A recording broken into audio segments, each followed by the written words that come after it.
Olá, amigos do canal Geomasa. Como é que vocês estão? Tudo bem? Tudo tranquilos? Nós viemos para mais uma edição do seu Jornal do Masa.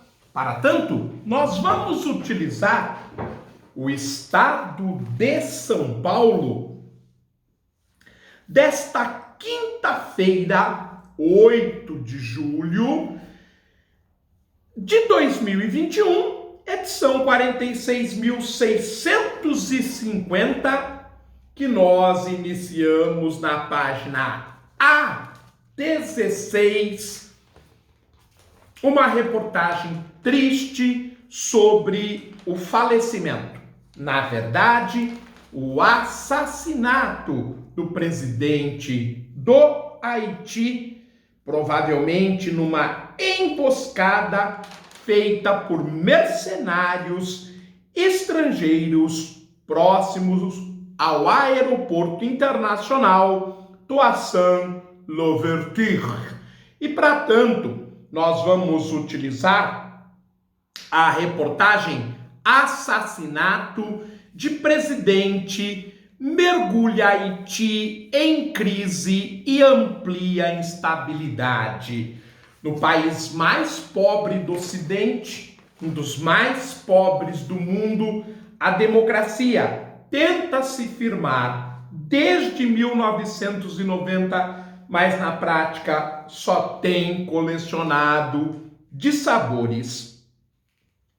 Um grupo de homens com fuzis de assalto assassinou da madrugada de ontem o presidente haitiano Jovenel Moïse e feriu a mulher dele em sua casa, nas imediações de Porto Príncipe, mergulhando a nação mais pobre do hemisfério ocidental em uma crise potencialmente desestabilizadora.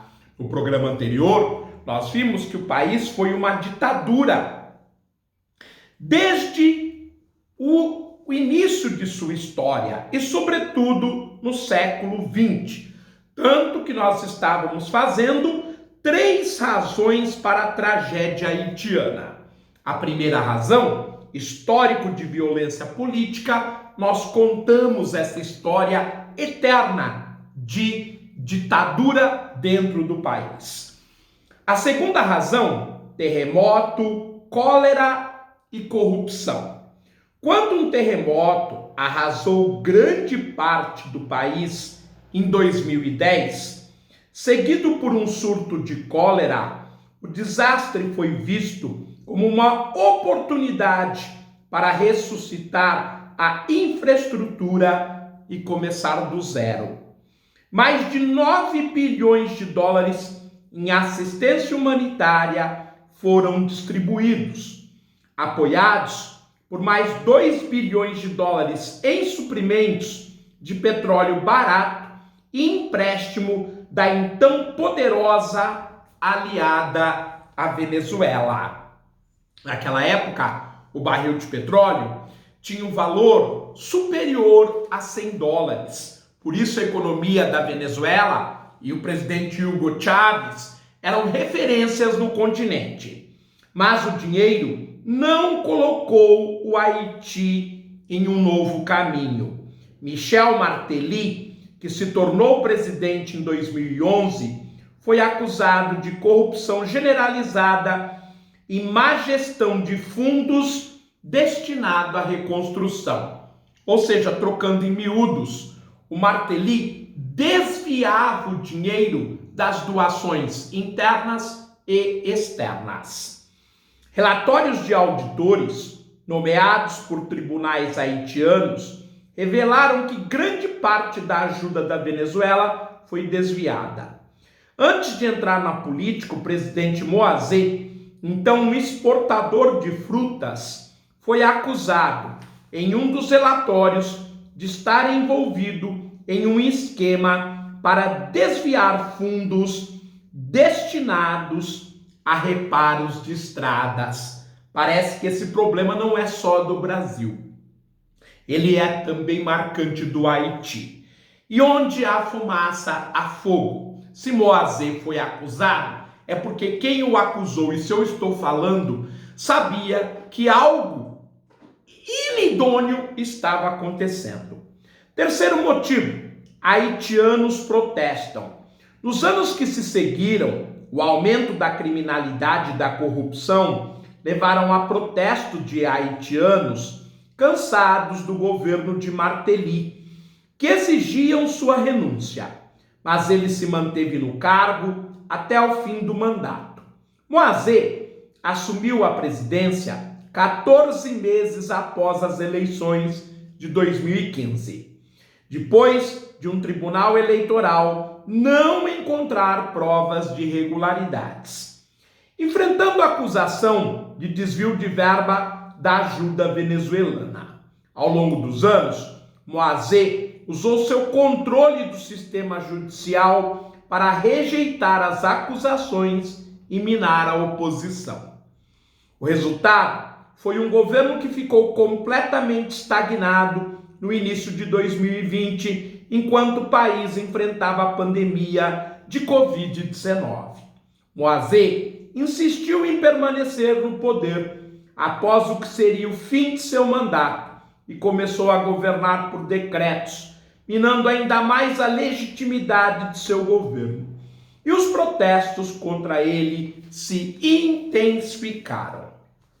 O ataque que as autoridades haitianas atribuíram aos mercenários ocorrem em meio a meses de instabilidade política e violência de gangues, que corroeram de maneira crítica o estudo de direito no país caribenho de 11 milhões de habitantes. Não o estudo de direito, o Estado de Direito. Moazé, de 53 anos, dissolveu o parlamento em janeiro de 2020 e governou por decreto enquanto opositores e manifestantes exigiam sua renúncia. Gangues armadas, com alianças pouco claras, assumiram o controle de áreas do país, aterrorizando a população com sequestros, estupros e assassinatos. O primeiro-ministro, Claude Joseph, declarou estado de emergência, que concede mais poderes ao executivo, e anunciou que estava no comando do país, apesar de Moazé ter nomeado um substituto para ele na segunda-feira. Nós cobrimos essa instabilidade recentemente, esse conflito entre o primeiro-ministro Claude Joseph e o presidente Moazé. Apesar de ter sido assassinado, e nós não concordamos em hipótese nenhuma com essa situação, vê-se que ele não era um herói que às vezes certos setores da mídia querem pintar. Joseph disse que os agressores falavam espanhol e inglês, em um país onde as línguas oficiais são o francês e o crioulo. Já estão inclusive pegando os mercenários. Agora não se sabe exatamente quem é o mandante, sabe-se que são estrangeiros bem pagos e fortemente armados.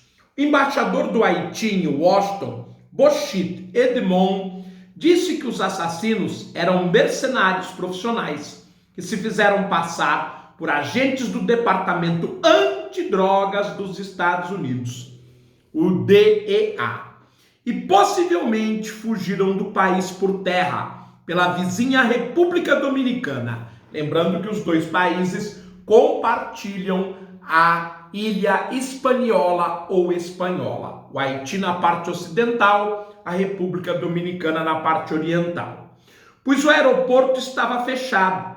Foi um ataque bem planejado, disse a jornalistas. Temos um vídeo e acreditamos que eram mercenários. A República Dominicana reforçou sua presença militar na fronteira de 380 quilômetros com Haiti, fechada logo após o assassinato de Moazé. A primeira-dama, Martine Moazé, foi transferida para Miami, porque ela também foi ferida. Fontes disseram à mídia local que seu estado era crítico. Analistas consideraram pouco clara a situação no Haiti. Joseph declarou estado de emergência, algo que apenas o parlamento poderia fazer, disse Georges Michel, um historiador haitiano e especialista em Constituição. Mas o parlamento foi dissolvido. Legalmente, ele não poderia fazer isso, disse Michel. Então aí começa mais um namoro com uma possível ditadura, e é nisto que a reportagem, em seu título, chama a atenção. A possibilidade de aproveitadores levarem o país, mais uma vez, instável a uma ditadura. Bem, pessoal, nós ficamos por aqui. Esta foi a segunda reportagem sobre o assassinato, ou melhor, a segunda parte da reportagem sobre o assassinato do presidente Moazé no Haiti, mas nós estaremos juntos em mais uma edição para podermos concluir, então, o que de fato está ocorrendo naquele país caribenho. Um grande abraço, fiquem bem, eu os vejo oportunamente. Tchau, pessoal!